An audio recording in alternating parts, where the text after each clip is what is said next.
Magnifique. Alors vous aimez bien quand il y a un peu plus de recul, quand on voit un peu plus ce qui se passe derrière. Bah écoutez, pas de problème, sauf la voiture est plus petite, vous voyez moins comment elle bouge, mais on peut combiner les deux, ça me dérange pas du tout. C'est quand même, je suis quand même assez ouvert, donc il n'y a pas de problème. Donc là j'essaye de faire monter la roue arrière, vous voyez elle veut pas. Donc voilà, elle va vouloir ou pas? Elle va vouloir ou pas? J'essaye de pas trop la faire glisser à côté. Vous voyez, parce que je voulais pas qu'elle aille dans ce trou là, parce qu'après, ah ah ah ah,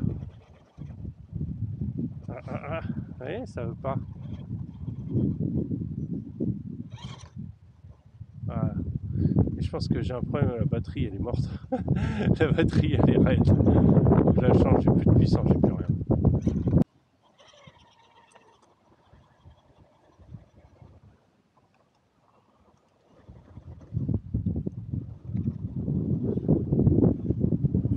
Alors là on va essayer de monter en haut. On va utiliser la direction pour prendre appui sur le. Alors sinon on va essayer de le faire glisser. Ça c'est si je monte pas, c'est juste parce que l'arrière est dans un trou. Voilà. Là on va tourner bien à droite pour faire passer le châssis vraiment dans le trou, ce qui a très bien marché. Très bien marché. Aujourd'hui il y a beaucoup de vent.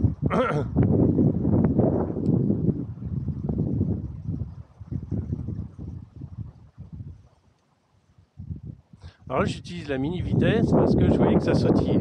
Ça évite le sautillement. D'accord.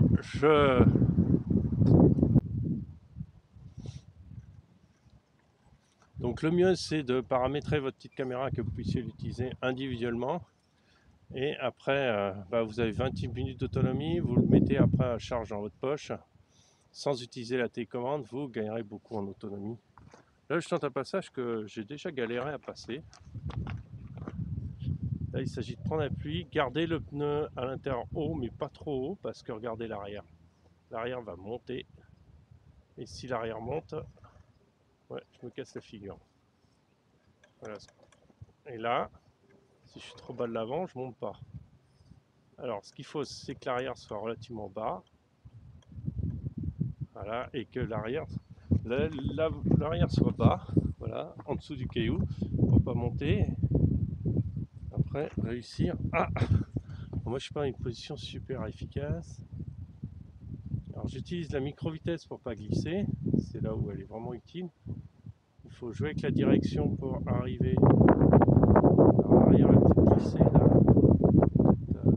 Ça permet de descendre le châssis. Vous voyez, l'arrière a légèrement glissé. Donc ça va m'avoir descendu le châssis à l'arrière, ce qui va éviter que la roue arrière monte, parce que je suis déjà dans une position assez acrobatique.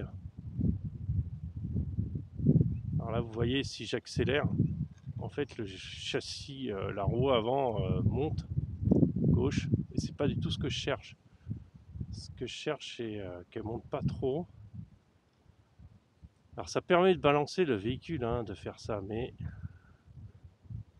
regardez, elle monte trop haut. J'essaye de placer l'arrière correctement pour pas que ça fasse ça. Et ça, c'est essentiellement dû que l'arrière est plus bas que l'autre. Et ça vous fait ce genre de comportement. On va voir si je m'en sors, je pense pas. Alors regardez, l'avant est descendu, ce qui est bien. Et on va essayer de... Regardez. Ah ah, ça c'est complètement dû à l'arrière. Ah bah voilà, regardez. Maintenant on va reglisser vers la droite. On va essayer que le châssis touche pas. Le châssis touche, mais pas grave. On va essayer de trouver comment, voilà, le faire glisser sur le côté pour le faire passer. Vous voyez le truc que je viens de passer quand même. C'est pas un truc de tarlouse quoi. Alors après, si vous voulez économiser la batterie de votre télécommande, en fait il faut essayer d'éviter de ne pas utiliser les deux en même temps. C'est-à-dire que la caméra sur le socle. Utilisez simplement la caméra toute seule. Vous pouvez paramétrer le type de vidéo que vous fasse. Moi je suis en mode pro, hein, quand je suis sur le comment on appelle ça, quand j'appuie sur le bouton, vous pouvez le paramétrer dans l'application sans problème. On fera peut-être un tour de l'application pour ceux qui seraient intéressés. Et vous pouvez paramétrer quand vous appuyez sur le bouton sur quel mode vous êtes. Et par contre, vous pouvez aussi, comment on appelle ça? Comme ça, vous n'êtes pas obligé de passer par la télécommande. Parce que si vous utilisez la télécommande plus comment on appelle ça, la caméra, en fait, vous allez consommer beaucoup d'énergie, beaucoup trop. Parce que vous chargez à la fois la caméra et vous sollicitez la télécommande en même temps. Donc c'est pas forcément la meilleure solution. Alors ça y est, il est connecté. Alors pourquoi j'utilise Pro? Parce que vous avez une stabilisation, vous avez l'horizontal toujours droit. Après en mode Pro, vous avez aussi comment on appelle ça? Vous avez une meilleure qualité d'image et facilement à retraiter par la suite. Autre chose, c'est que comment dire, je suis en 50 images par seconde et je suis en 1440 HD. Enfin, quoi, la 2K à peu près. Voilà. Donc, on fera le tour de tout ça sur une vidéo spéciale. Je vous en parle quand même parce que ça, vous pouvez apprécier. Alors, l'avantage d'avoir 50 images par seconde, c'est que vous allez pouvoir travailler des ralentis beaucoup plus doux, smooth. Et en fait, vous avez une meilleure stabilisation aussi en mode pro. Le problème, je suis en wide ou hyper wide, je sais plus. Et vous avez l'impression d'être dans une bulle, c'est-à-dire qu'il y a une déformation du côté dû à la lentille. Alors ça, en soi, c'est pas trop un problème parce que vous allez pouvoir le retraiter par la suite en téléchargeant la vidéo sur votre téléphone. Sur l'application, vous allez pouvoir encore la modifier avec l'application et après de pouvoir... Oh là, oh là, oh là. Donc comme je disais, vous allez pouvoir la retraiter avant de la télécharger réellement sur votre téléphone. Parce que le fait de pouvoir la télécharger sur votre téléphone vous donnera l'avantage de... comment dire, on donnera le grand avantage après d'avoir parce que sur votre en fait sur votre application de montage vous n'aurez peut-être pas cette possibilité là.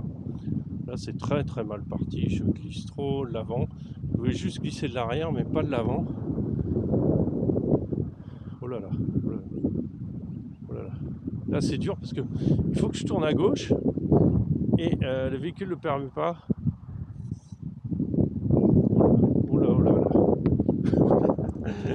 Oh là, qu'est-ce qu'il fait là? Allez, allez. On peut peut-être... Ah non, non, non, non, non. Ah, dommage. Tant pis.